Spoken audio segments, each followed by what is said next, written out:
So there are a lot of people that are craving knowledge on the Black experience, and they want to learn something and educate themselves when it comes to what it is that we deal with. And I feel like it's important for us to talk about all of it. So I'm just here to share my little piece and my facet of this. And I'm sure that there are some people that can relate to it. I'm sure there are a lot of people that can learn from it. So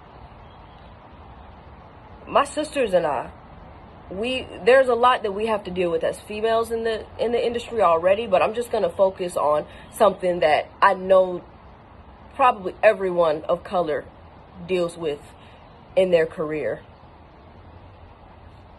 I can't tell you how many conversations, sometimes arguments, is escalated to that, back and forth with white people telling me what would be most authentic coming out of my Black character's mouth. That's happened to me more times than I'm comfortable with, low-key. And I know that some people might be confused by that, and because if they wrote it or whatever the situation may be, there may be some people that are confused by that statement. So I'll give you an example, because I can guarantee you that everybody of color in this industry knows exactly what I'm talking about. They could have finished my sentence before it left my mouth. But I'm going to give you an example. And I'm going to use myself too. And I'm not even going to use a white person. I'm going to use somebody from a different culture than me. Say someone from the Asian culture. Because I love Asian culture, I write a script that's starring an Asian man.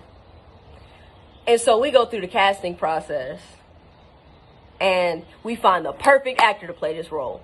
We get on set and I'm there as a consultant because I wrote it. So people come to me in order to change this line and tweak this and all of that. And this actor walks up to me and he's like, hey, so I wanted to have a quick conversation before we started this scene. This line right here, I understand your intention behind writing it, but as an Asian, this doesn't sound authentic coming out of my mouth. So I think it should be changed. I'm not going to sit there going back and forth with this man about what sounds most authentic coming out of his mouth when he has lived every day of his life from the culture that I wrote about, and I haven't. I don't care how much research I've done. I don't care how many Asian friends I have around me. If this man comes to me and he's trying to change something with the spirit of keeping the project authentic, you know what I'm going to say? I'm going to be like, bet. My bad. What does sound authentic coming out of your mouth? Because whatever that is, say that. Because that's my goal. My goal as a creator of content is to keep these projects authentic. You know what I'm saying? And keep them having some integrity. But, I mean, this is a different conversation, but that's not a lot of these companies' goals. A lot of these companies, directors, producers, showrunners, that's not their goal. Their goal is control, but we'll have that conversation later. But I've experienced that a lot. And I want to say real quick, too, to people of color that want to enter this industry, and it's your goal to be a creator of content in entertainment, I would say to create, and more importantly, to be responsible with it. Because we want to be seen.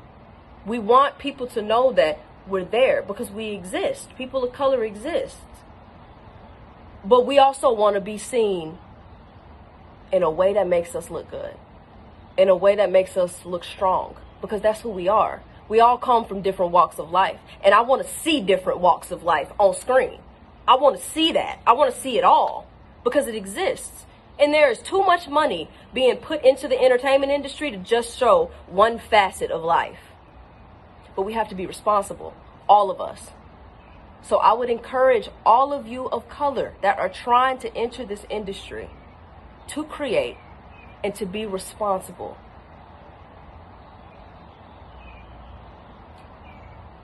Build a foundation of integrity with your projects.